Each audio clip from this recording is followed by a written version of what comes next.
అందరికీ నమస్కారం అండి. 2014లోనే ముఖ్యమంత్రిగా ప్రమాణ స్వీకారం చేసిన నారా చంద్రబాబు నాయుడు గారు ఆనాడే ఉత్తరాంధ్రాన్ని ఉద్ధరించాలనుకున్నారు. ముఖ్యంగా విశాఖపట్నాన్ని ప్రపంచ పటంలోనే ఏఐ గ్లోబల్ హబ్గా విశాఖపట్నాన్ని మ్యాప్లో పెట్టాలని చెప్పి సంకల్పించారు. విజన్ 2047లో భాగంగా ఉత్తరాంధ్రాన్ని అన్ని రకాలుగా ముందుకు తీసుకెళ్ళాలి, అభివృద్ధి పదంలోకి తీసుకెళ్ళాలి అని చెప్పి ఆనాడే నారా చంద్రబాబు నాయుడు గారు సంకల్పించారు. ఆ రోజే గూగుల్ డేటా సెంటర్కి నాంది పడటం జరిగింది. అనేక రాయితీలు ఇవ్వటం జరిగింది. జీవో నెంబర్ 9, జీవో నెంబర్ 15 విడుదల చేయటం జరిగింది. యువత భవిష్యత్తు గురించి ఆలోచించి అనేక వేల ఉద్యోగాలు డేటా సెంటర్ వస్తే కనుక ఖచ్చితంగా వస్తాయి అని చెప్పి ఆనాడు నారా చంద్రబాబు నాయుడు గారు సంకల్పించడం జరిగింది. అనుకోకుండా 2019లో వైసీపీ ప్రభుత్వం ముందుకొచ్చింది. ఉత్తరాంధ్రాని సర్వనాశనం చేసింది. నారా చంద్రబాబు నాయుడు గారు తీసుకొచ్చిన డేటా సెంటర్ని, గూగుల్ డేటా సెంటర్ని కాల రాసేసింది. వైజాగ్ని గంజాయిగా ప్రదేశంగా మార్చేసింది.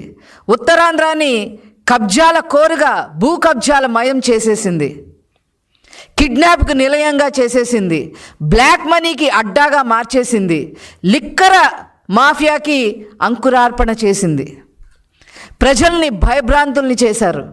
అలా 2019 నుంచి 2024 వరకు ఉత్తరాంధ్రాని, ముఖ్యంగా విశాఖపట్నాన్ని సర్వనాశనం చేసి ఎంపీ కుటుంబాలే కిడ్నాపులకి గురైన పరిస్థితులకి తీసుకొచ్చింది. మళ్ళీ 2024లో ముఖ్యమంత్రి అయిన తర్వాత నారా చంద్రబాబు నాయుడు గారు మళ్ళీ ఉత్తరాంధ్ర బాట పట్టడం జరిగింది. ఉత్తరాంధ్రాని ఆర్థిక రాజధానిగా ఏమైనా సరే నిలబెట్టాలి అని చెప్పి సంకల్పించారు. విజన్ 2047లో భాగంగా ఖచ్చితంగా విశాఖపట్నాన్ని తయారు చేయాలి అని సంకల్పించి మరి గూగుల్ డేటా సెంటర్ని తీసుకురావాలని చెప్పి నిర్ణయించుకున్నారు.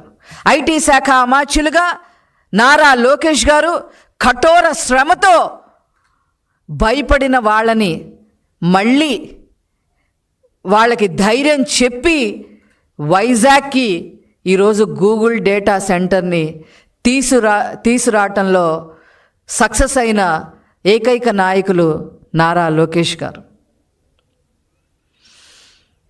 600 ఎకరాలు భూమిని కేటాయించడానికి మరి ముందుకొచ్చారు. ఈజ్ ఆఫ్ డూయింగ్ బిజినెస్ని స్పీడ్ ఆఫ్ డూయింగ్ బిజినెస్గా మార్చటానికి అహర్నిశలు నారా చంద్రబాబు గారు, నారా లోకేష్ గారు కృషి చేశారు. దాని ఫలితమే రేపు నారా చంద్రబాబు గారి చేతుల మీదుగా, ఐటీ శాఖ అమత్యులుగా నారా లోకేష్ గారి చేతుల మీదుగా గూగుల్ డేటా సెంటర్ శంకుస్థాపన జరగబోతుంది. రేపు ప్రపంచంలోనే ఇది లిఖించదగ్గ రోజుగా మారబోతూ ఉంది. వేల ఉద్యోగాలు రాబోతూ ఉన్నాయి. యువతకి ఒక భవిష్యత్తుని చూపించడానికి బాటలు వేయడం జరిగింది. ఒక 1 గిగావాట్ హబ్గా రేపు వైజాగ్లో గూగుల్ డేటా సెంటర్ రాబోతూ ఉన్నాయి. సబ్మెరీన్లో మరి అండర్ కేబుల్స్ రాబోతూ ఉన్నాయి. అమెరికా నుంచి ఆస్ట్రేలియా వరకు మొత్తం డేటా ఈరోజు విశాఖపట్నంలో ప్రవహించడానికి సన్నాహాలు చేసుకుంటూ ఉంది. అంతేకాకుండా అక్కడ మరి క్లౌడ్ ఆపరేషన్ తెలిసిన వాళ్ళకి, ఏఐ తెలిసిన వాళ్ళకి, అదేవిధంగా మెషిన్ లెర్నింగ్ ఇంజనీరింగ్ తెలిసిన వారికి, డేటా సైంటిస్టులకి, సైబర్ సెక్యూరిటీ స్పెషలిస్టులకి, అదేవిధంగా నెట్వర్క్ టెక్నీషియన్లకి, ఫెసిలిటీ మేనేజ్మెంట్ తెలిసిన వారికి, అదేవిధంగా సర్వీసెస్ అందించే వాళ్ళకి, సర్వర్ మ్యానుఫ్యాక్చరింగ్ సర్వీసెస్ అందించే వారికి, కూలింగ్ టెక్నాలజీ సర్వీసెస్ తెలిసిన వాళ్ళకి, అట్లాగా ప్రత్యక్షంగా పరోక్షంగా దాదాపు 30,000 ఉద్యోగాలు రేపు యువతకి రాబోతా ఉన్నాయి.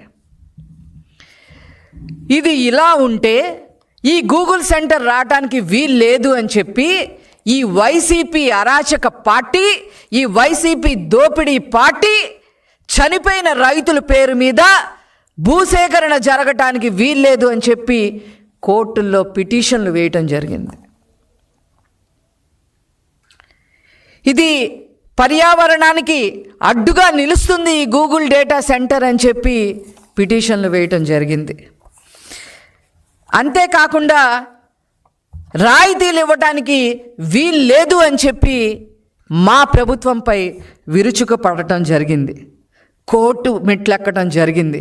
ఒక దశలో గూగుల్ డేటా సెంటర్ని ఇదో పెద్ద గోడౌనా అని చెప్పి మాట్లాడటం కూడా జరిగింది.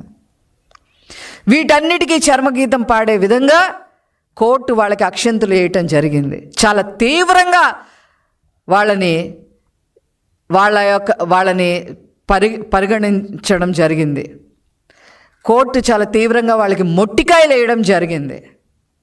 పెట్టుబడిదారులకి రాయితీలు ఇవ్వకపోతే ఎవరు ముందుకొస్తారు అని చెప్పి వైసీపీని ప్రశ్నించడం జరిగింది. కోర్టు వైసీపీనే ప్రశ్నించడం జరిగింది. ఇంకా ఏమీ చేసేది లేక ఇప్పుడు క్రెడిట్ చోరీకి పాల్పడుతూ ఇది ఎప్పుడో వచ్చింది, ఆ రోజే వచ్చింది, మేము ఆ రోజే చేశాము అని చెప్పి ఆ గుడివాడ అమర్నాథ్, ఆ కోడిగుడ్డు మంత్రి మాట్లాడటం మొదలుపెట్టాడు. రేపు శంకుస్థాపన అయిన తర్వాత కూడా ఖచ్చితంగా ప్రెస్ మీట్ పెట్టడం జరుగుతుంది. వాళ్ళు క్రెడిట్ చోరీకి బానిసల్లాగా మారడం జరిగింది. అది అందరూ కూడా తెలిసిన విషయమే. గుడివాడ అమర్నాథ్ని నేను సూటిగా ఒకటే ప్రశ్న అడుగుతున్నా, మీ హయాంలో ఒక్క పరిశ్రమలన్నా తీసుకొచ్చారా? చంద్రబాబు గారు తీసుకొచ్చిన పరిశ్రమల్ని మీరు వెళ్ళగొట్టిన మాట వాస్తవం కాదా? దాన్ని వైజాగ్ని గంజాయి అడ్డాగా మార్చడం వాస్తవం కాదా? నీ నాయకుడు అక్కడ ప్యాలెస్ 600 కోట్లు పెట్టి ప్యాలెస్ కట్టుకున్నాడు తప్ప అతను ఉండటానికి వైజాగ్ని ఏమన్నా చేశారా? ఈ వైసీపీ నాయకులంతా కూడా 22A కింద మరి భూములన్నీ కబ్జా చేసేసి,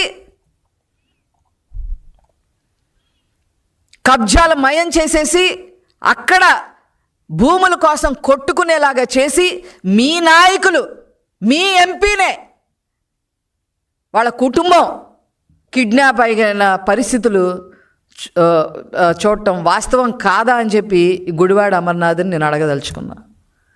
ఏదేమైనప్పటికీ కూడా రేపు ప్రపంచ పటంలో